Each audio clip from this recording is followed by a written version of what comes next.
policy analyst for Taxpayers for Common Sense. Deborah Weinstein, president of the Coalition on Human Needs, and Bridget Moyex, General Secretary of the Friends Committee on National Legislation.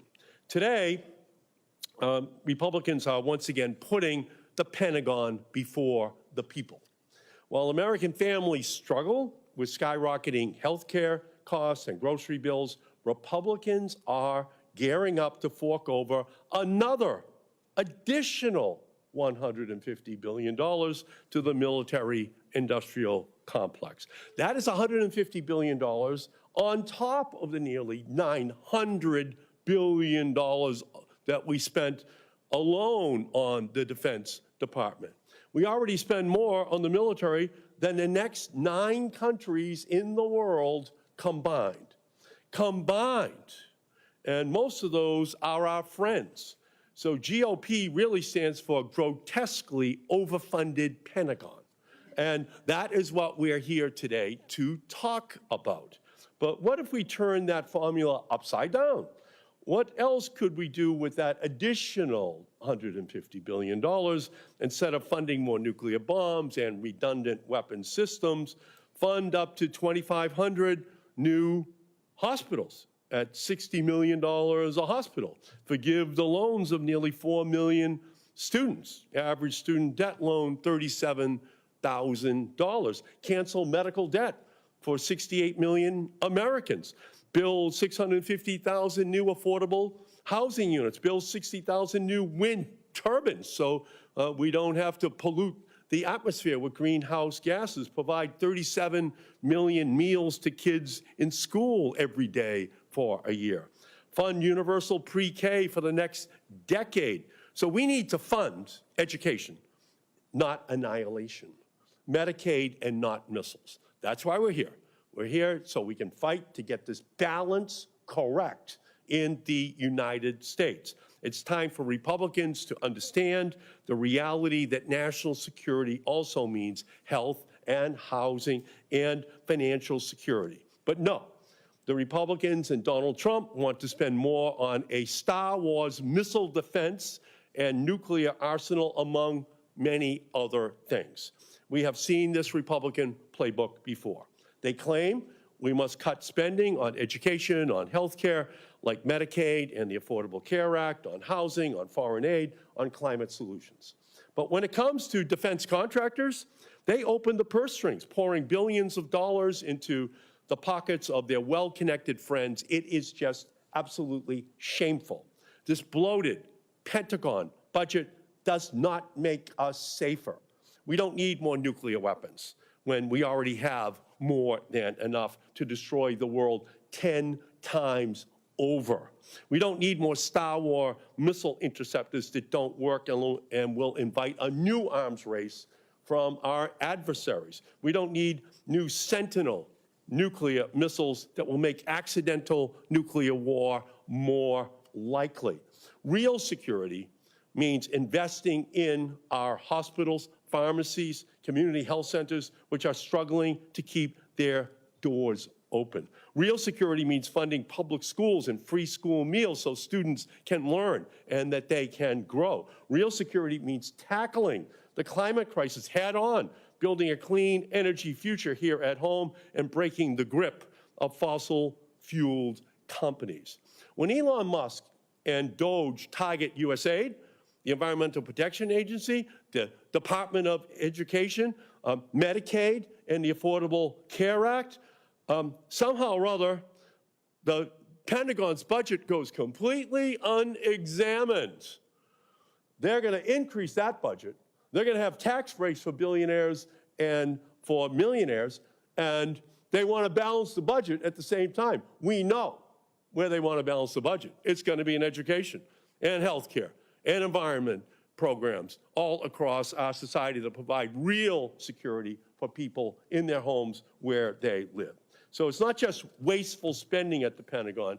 It's not just the 10,000 hammers and toilet seat or the over-budget F-35 fighter or the fact that the Pentagon can't complete an audit themselves. It's the dangerous spending, the stuff that actually makes us less safe, like nuclear weapons we don't need, and missile defenses that don't defend, but will provoke Russia and China into building more nukes and aiming them at us, requiring more defense spending because we did not try to negotiate a reduction in this nuclear arms race. The doomsday that Americans fear in the 21st century isn't being vaporized by a nuclear bomb. It's the doomsday diagnosis of cancer. It's medical debt. It's the housing payment, or the loan payment, or the grocery bill, or the heating bill. So let's finally put the people before the Pentagon, nurseries before nukes, buses before bombs. We thank all of you for being here. We thank you for your leadership on these issues. And now let me turn and introduce Representative Omar from Minnesota. Welcome. Welcome. Thank you, Senator Markey, and to my House colleagues, Representative Lee, Representative Simon, and Representative Tlaib. Last year, Congress appropriated a record budget of $900 billion in military spending, all while the Pentagon has failed 7, and I repeat, 7 audits in a row. This bloated military budget is not doing anything in making Americans safer. Instead, it's continuing to fund endless wars, serve as a giveaway to massive arms dealers, and further harm our reputation around the world. While Trump just directed Musk and Doge to look into the Defense Department, let's not be fooled by the hollow claims that Musk is going to root out the waste in the Pentagon spending. Obviously, Elon and his lurkies at Doge are not fit for the job. We already seen them come after federal departments that provide critical services to communities that are devastated around this country and the world. They started with USAID, gutting a program that provides humanitarian aid to nations around the globe for over 50 years. It is not surprising that a billionaire wants to take money away from the poor. They've been overreaching into our treasury, trying to gain access to America's most personal information. Not surprising that he might want to go after his competitors in grants. A few days ago, they began with their attempt to dismantle the Department of Education, the federal organization responsible for ensuring every child is set up for success with a quality education. On top of his track record, Elon Musk holds over $3 billion in defense contracts through his company, SpaceX. The serious conflict of interest ensures that there is no chance that Doge will take any meaningful action to mitigate the right-wing cultural war nonsense that Republicans have provisioned into the NDAA. Cut down on wasteful military contracts, or do anything to bring down the budget in a way that makes our country safer. While we have a duty to control our exorbitant military spending, we must ensure it is done the right way. Elon Musk must take his hands off our federal government, and Congress must assert its rightful authority over the bloated Pentagon budget. And with that, I will invite Representative Simon from California.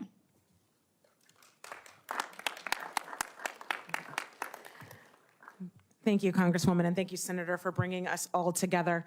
My name is Latifah Simon, and I'm the newly elected, newly sworn-in member of Congress from California's 12th District, which is Oakland and Berkeley in the Bay Area, and might I say, a consistent district that has called for a check on the Pentagon.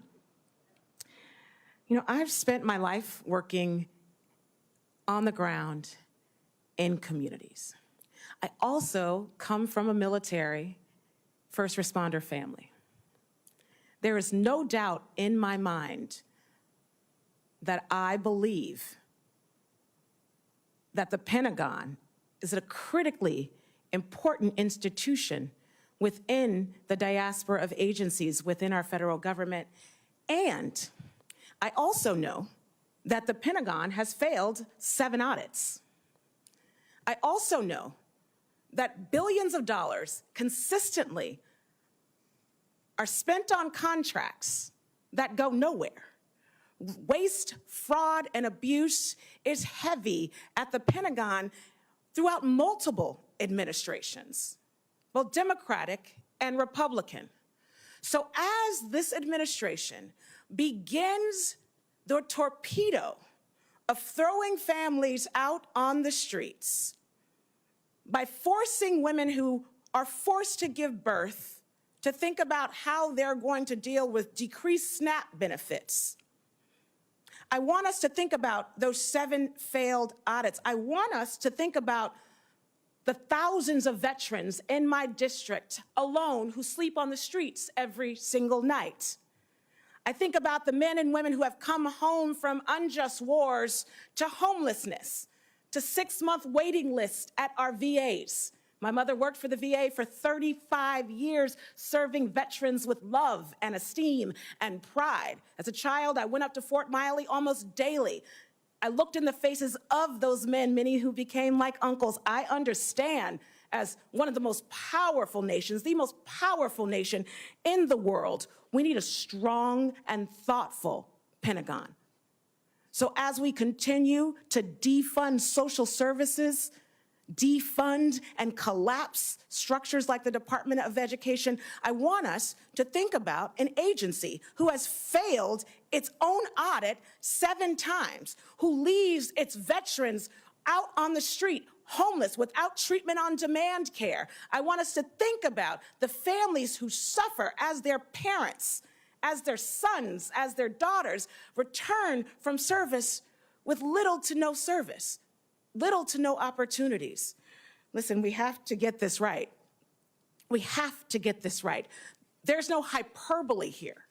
As we consider the collapse of DOE, as we consider the lapse of an infrastructure that has kept us more safe, that is U.S. aid, for the thousands of food packets that would go out every single day all over the world, preventing famine, preventing forced migration. You know what those packets would say every single day? What that sticker would say: from your friends in the United States. From your friends in the United States. We all want to be a kind and just partner all over the world. I believe that is a Republican and a Democratic goal, but this ain't it. This ain't it, to continue to provide ridiculous amounts of resource to an institution that fails its own checks and balances, that leaves its service members out on the street. Today, we say no. We will fight back tooth and nail. This government overreach, it is here. It is here, but we will not let them win. The people in rural America, to the folks in urban Chicago, to the folks in California, to the mothers who are right now waiting in line to get financial aid so that they can go to school in the fall. We understand what could get in your way, and it is not the Democratic Party. It's folks who were not elected, who are making decisions over your lives. Shrink the Pentagon. Thank you.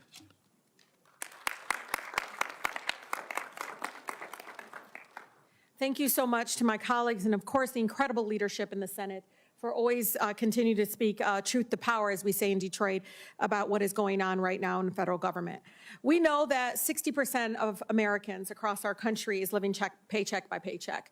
And it's hard, it's difficult for them to see all of this happening, but the price of eggs continue to rise. The price of groceries continue to rise. The crisis of childcare hasn't been addressed. The housing crisis keeps exacerbating. And again, none of the actions that you have been seeing as anything to do with reducing the cost on American people. They now seize control of Treasury, Department of Labor, Consumer Financial Protection Bureau, the place where I had to go to for my residence on mortgage fraud and what was happening with student loan and those loan servicers. I can tell you even medical debt and pushing back against those that were putting and piling on medical debt on people's credit.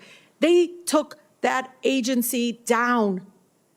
That brought millions of dollars back to our families. Environmental Protection Agency. I live in a county that has one of the worst air qualities in the nation. It's where the majority of my residents live.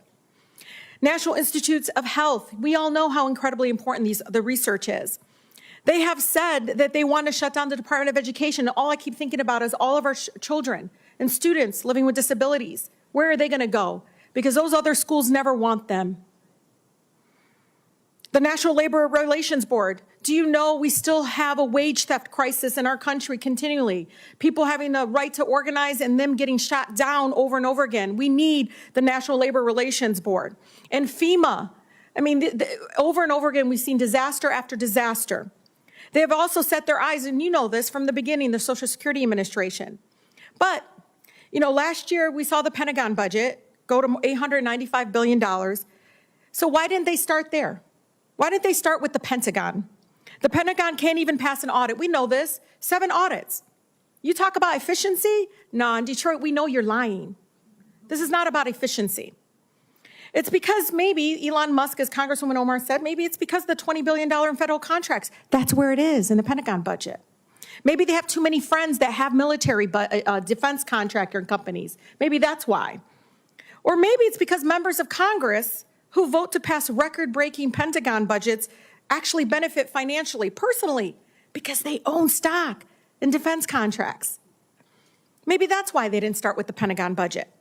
If they really, truly wanted to root out waste and corruption, they would have started with the Pentagon.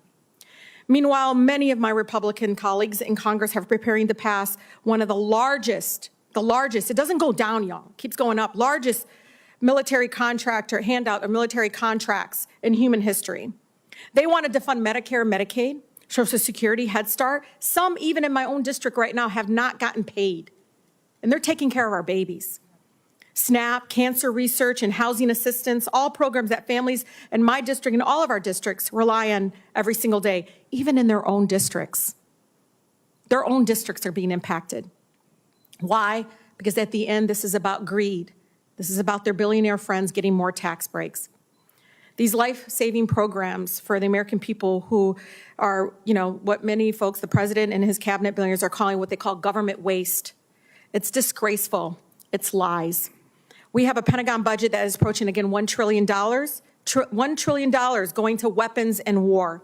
But when it comes to clean air and water, I can't get clean drinking water for children being poisoned right here in the United States. But we can fund bombs. Many of our families, again, when it comes to housing, childcare, and all of this, they just don't understand why they can't be put first.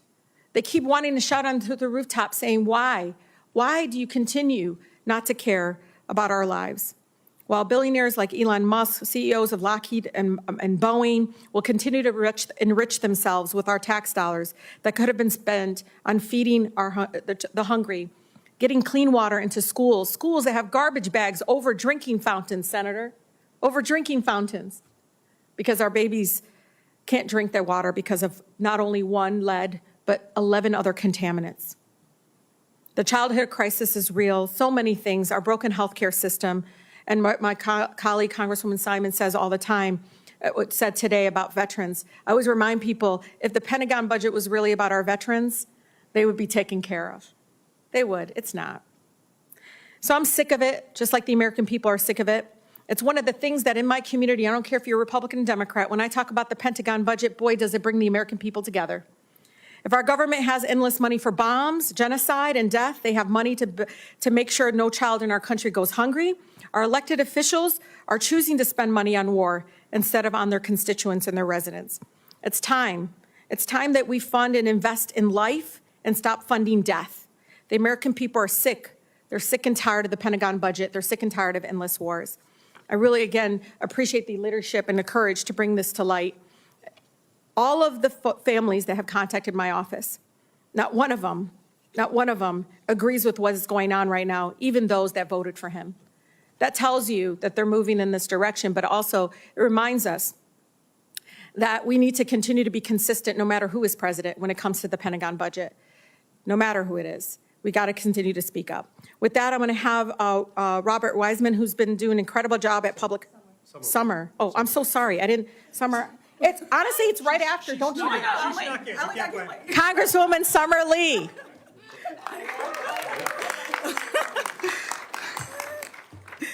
Good afternoon, as good as it can be. Thank you so much, Senator Markey, for having us, to our colleagues and to the advocates who are behind and in front of us today.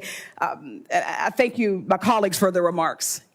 I think that if we've learned anything, we have to stop giving the benefit of the doubt to people who have shown us repeatedly who they are. For the past 4 years, we've been in an ongoing insurrection. For the past 23 days, we've witnessed a power grab unlike anything we've ever seen, a constitutional crisis, a democracy crisis. Fake President Musk and his team of child cronies have run through one federal agency after another: USAID, the Education Department, Labor, CFPB. They're illegally accessing your taxpayer dollars and data, trying to withhold congressionally approved funds, and throwing the lives of our workers into chaos and uncertainty and danger. They're telling you this is about government efficiency, but all of these agencies combined make up just over 1% of the federal budget. This is just theater, masking the power grab, masking the grift and the con. While the so-called Department of Government Efficiency has been on a rampage to root out waste, fraud, and abuse, they've been ignoring the biggest money pit in the federal government. The Department of Defense, which alone eats up 14% of the budget, is the most unaccountable agency that exists. The Pentagon literally loses track of trillions of dollars, trillions of its own dollars. It's just failed, as we've heard, we should say it 7 times. They failed 7 straight audits, and its own leaders have admitted that they don't think they're going to be able to pass one for at least the next 3 audits.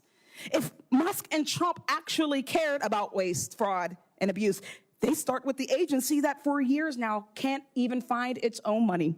Instead, Republicans want to funnel $150 billion. You know, I'm sorry, I don't want to just say Republicans. The government wants to funnel $150 billion more of your tax dollars into the DOD. We know exactly what that money does. It will line the pockets of defense contractors, price gouging the government, billionaire CEOs, raking in multi-million-dollar bonuses and super PACs, bankrolling politicians who prop up the military-industrial complex. It will not make you safer. Republicans are going to throw billions more at the Pentagon while telling us we have to gut Medicaid or Medicare or Social Security. They'll hand Raytheon and Lockheed a blank check while claiming there's just no more money for hospitals or for your public schools or for our housing or for food assistance. There's always more money for war, though. There always seems to be more money for weapons, always more money for the people who already have too much money. But when it comes to feeding kids or ensuring that our seniors have everything that they need, health care, or standing up for consumers who've been ripped off and making sure families can afford to make their ends meet, suddenly that's excess, that's inefficiency, that's DEI. If DOJ was serious about cutting waste, they'd be on the front lines right here with us today, fighting against the billionaires who are funneling this money into the Pentagon while everyone else survives on scraps. We all want more efficient government. We all want quality health care, clean air and clean water. We want housing costs to not skyrocket. We want affordable eggs and groceries. We want safe communities. A bloated military budget gets us nowhere closer to that. Maybe DOJ should look into that, but I won't hold my breath. Beautiful. Next, Rob Weissman, co-president of Public Citizen. Thank you, Rob. When Donald Trump announced he was going to get rid of the penny, he said we have to root out waste 1 penny at a time. 1 penny at a time. Well, there are 10 trillion pennies they could root out easily every year at the Pentagon by cutting $100 billion in waste, fraud, and misconduct out of the Pentagon budget. I'll tell you what, we don't need somebody's fancy AI to find this missing waste. You can look at a pile of reports from GAO or POGO or Taxpayers for Common Sense. It's all documented. The Trump administration, though, is not going to cut the Pentagon. How do we know? Because they gave us the biggest increase in Pentagon budget the first time around that we've seen in decades. And because now Republicans are planning to increase the budget to even more astronomical levels. $150 billion is a lot of money, but it's actually not the right amount. It's not actually the right amount. They want $75 billion a year. Well, we count in 10-year increments in Washington, D.C. They want a $750 billion increase in the Pentagon budget, because it's not going to go after 2 years.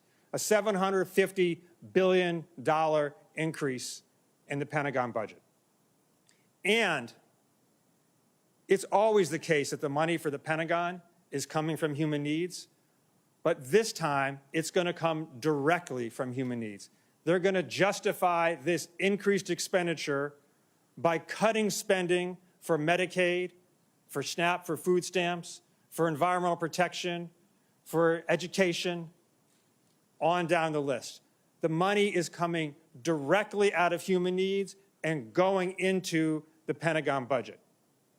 One thing about that Pentagon budget, we're going to discover a newfound commitment by the Trump administration and Republicans to equal opportunity when it comes to the Pentagon budget. You're wondering, right? Because equality is not a good word anymore. In fact, it gets you purged from websites. We're going to have equal spending for the traditional Pentagon contractors like Boeing and Lockheed, and for the newfound Pentagon contractors for Silicon Valley. That's the equality of the Trump administration. Okay, but here's the thing. Because the money and reconciliation, the budget process that's going to move this forward, is going to come directly out of human needs and into the Pentagon, there's no more confusing the American public about what's going on. There's no more confusing anybody that the money for Lockheed or Palantir is directly coming from Medicaid and food stamps. And with that clarity, it's not going to happen. It's not going to happen. With these leaders and with American people mobilized, this is not going to happen. This increase in Pentagon spending this time is not going to happen. Wow, beautiful job. Next, we're going to hear from Tom Countryman, Board Chair of the Arms Control Association. Thank you, sir. Let me first thank Senator Markey and the members of the House who at this critical moment stand up, speak up, refuse to shut up, and will not give up. The Arms Control Association agrees that the United States need defense forces adequate to meet actual challenges. But the emphasis on nuclear weapons as the ultimate guarantor of U.S. security and as the measure of U.S. defense strength creates a counterproductive effect. It makes it more likely that we will engage in a three-way nuclear arms race with Russia and China that exceeds in cost and danger anything we saw in the 1960s. And it makes it more likely that we will face a nuclear conflict in our lifetime. Now, before picking a number out of the air of $150 billion, it's valuable to look at the spending specifically on nuclear weapons that we are doing today to see what can be saved. We spend more than $60 billion a year on the nuclear weapons complex. That is far more than the U.S. AID budget that they are seeking to set to zero. The emphasis on nuclear strength and the abandonment of United States soft power will not advance either the security or the prosperity of American citizens. What are we already spending in the $2 trillion, $2 trillion over 30 years nuclear modernization program? Well, one thing that we don't need, and we certainly don't need to increase, is the Sentinel Intercontinental Ballistic Missile Program. ICBMs are the most destabilizing part of the nuclear triad, and yet we are committing at least $141 billion over the lifetime of the program, and that's just the missile, not the warheads, in order to place 400 in underground silos in the Midwest. We are committed in this program to spending at least, all of my numbers are conservative, by the way, at least $18 billion to build in South Carolina a new facility to build plutonium pits, the core of nuclear weapons, despite no demonstrated need for these pits. And we are concerned beyond what we're already spending that dangerous new ideas will be included in this incredible number of $150 billion, including expanding the Sentinel program to build even more missiles, including building a ballistic missile defense site, the third besides those in Alaska and California, that currently provide a minimum protection, not against Russia and China, but against North Korea. We have spent in the last 40 years over $400 billion on ballistic missile defense in order to create a system that can defeat, in the right conditions, with a bit of luck, ballistic missile attacks from minor adversaries.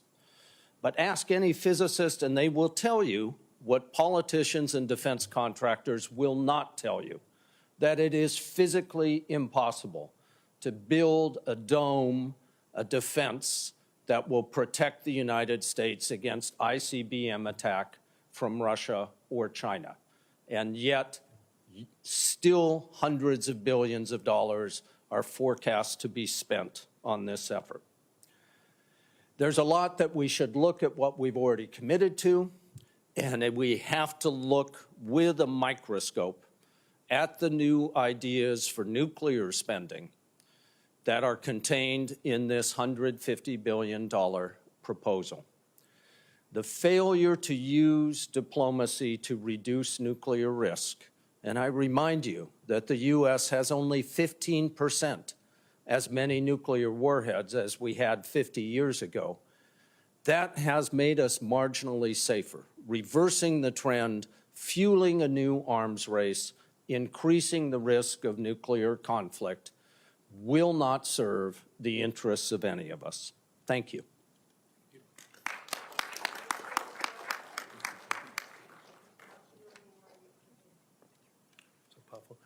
Next, we're going to hear from Gabe Murphy, analyst at Taxpayers for Common Sense. And what's more common sense than not allowing Elon Musk to loot the programs for healthcare and education for babies in the United States to build more nuclear weapons that can kill millions of babies around the world? That makes no sense whatsoever. It's the wrong equation. I give you Gabe Murphy. Welcome.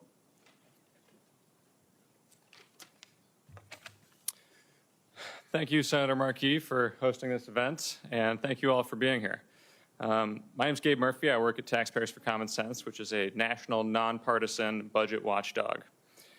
We're here because this country is paying nearly $1 trillion of interest on a $36 trillion debt.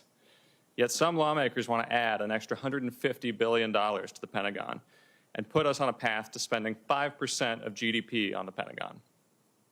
5% might not sound like much, but that's by design. Looking at actual spending, 5% of GDP would mean spending an additional $500 billion a year. That's a 58% increase over what we spent just last year. To even begin to pay for this spending spree, its proponents are looking everywhere for cuts. Everywhere, of course, except the Pentagon budget. And that's not just a fiscal problem. Failing to cut outdated, unnecessary, and underperforming weapons systems is bad for national security. In practical terms, it means continuing to invest billions in systems like aircraft carriers that are increasingly vulnerable to hypersonic weapons, and the F-35 fighter, which costs $100 million apiece, but can only fly and perform all of its missions 30% of the time. It also means forcing our service members to continue operating those systems rather than applying their talents to strategies and platforms that make sense for the challenges we face today. Budgeting for our long-term security means making strategic investments in our priorities and strategic cuts to programs we no longer need. A $150 billion handout for Pentagon contractors with no plan for cuts fails that test. Congress should reject it. Thank you. Beautiful. Beautiful. And finally, from Bridget Moix, General Secretary of the Friends Committee on National Legislation. Bridget. Thank you so much. So the great thing about being the last of a great lineup of speakers is I could just say ditto. But I'm going to say a few words to summarize what we've already been hearing. Thank you, first of all, Senator Markey and all the members of Congress who were here speaking up on this important issue. That courage is what we need right now more than ever. I work with the Friends Committee on National Legislation. We're an 80-plus-year-old Quaker lobby. So we've seen a lot of budget proposals, a lot of budget processes over those 8 decades. But I have to say, I don't know that we have seen such a blatantly immoral, dangerously ineffective, or directly harmful budget proposal for our country as we are seeing in the proposals being put forward by Republican leadership and the administration right now. We have 2 mottos at FCNL: war is not the answer, and love thy neighbor, no exceptions. We think those would make a pretty good moral budget framework. But what we're seeing is the exact opposite. As you heard, the budget reconciliation proposals being put forward would literally take money out of the pockets of the most poor and vulnerable in our communities to give them to the most wealthy, the corporations, and the weapons contractors, fueling endless wars and harming our country. They will directly impact the most vulnerable, and we know that means also brown, black, indigenous communities, people with disabilities, rural communities will be feeling that harm the most. So let's just summarize. Immoral. We know that budgets are moral documents. I'm not a theologian, but I went to 12 years of Catholic school in the Midwest, a United Methodist college, and I've been a Quaker for about 30 years. And I can tell you that nowhere in Scripture or religious teachings of any tradition do I see a call to take money from the poor and give it to the rich, to the billionaires and the weapons contractors. I do not believe these are the teachings of Jesus, and yet many of the members of Congress putting these proposals forward claim to be Christian. So I'm asking them, could we reflect a bit more on the scriptures and the teachings of Jesus, who said that we should take care of the poor, feed the hungry, help the most vulnerable? Instead, they're proposing to take away food and health care that keeps our families safe and line the pockets of weapon contractors and billionaires. They're also proposing to reject even more the refugees and asylum seekers, rip communities apart by militarizing our border and building more walls around our communities. You've already heard it's a nearly $1 trillion Pentagon budget that is unaccountable. Audits have failed again and again and will continue to fail. And about half of that budget, so we're talking about half of $1 trillion a year, goes to contractors, not to service members, not to our veterans. It's the weapons manufacturers and the corporate CEOs who are benefiting. It's their priorities over the people's priorities. So we are called to love our neighbors, no exceptions, to feed the hungry and help those in need. But these budget proposals are taking from the poor and giving to the rich, dividing our communities and fueling those 3 evils Martin Luther King taught us about: militarism, racism, and economic injustice. We need to reject these proposals because they are immoral and unjust. And guess what? They're also ineffective, and they're bad policies. You've already heard it. You know it. War is not working. Militarism does not make our world safer. The military budget's been growing every year, but our world is now experiencing more violent conflicts than we've seen since World War II. It's just not working. And despite the fact that the Pentagon cannot pass the audit, some members of Congress want to keep giving it money. You've heard about this. President Trump says they're going to investigate, but what will they really do? Mass deportations, militarizing our immigration system, and further rounding up asylum seekers is not going to address the challenges our country and world faces. These are not effective policies. What they will do is rip apart our communities, undermine our economy, and stoke more fear and division. These are ineffective programs, ineffective and taking money from 70 million people who have health care through Medicaid. That's 2 in every 5 births in this country. 40 million people who rely on SNAP to buy affordable groceries and put food on the table for their kids. The people's priorities are clear. We want housing, we want quality and affordable health care, we all want living wages. But these proposals are taking money away from those needs and giving them to the Pentagon and the billionaires. Finally, we know that these proposals will directly harm our families and communities. Poverty and economic hardship disproportionately affect those most vulnerable, and they will feel the brunt of these proposals. We've heard talk about how eliminating help for people who don't report a certain number of work hours will somehow promote employment. But these work requirements will only kick more people off the assistance and support that they need to get their lives up and running. The majority of the public does not support the proposals that are being put forward.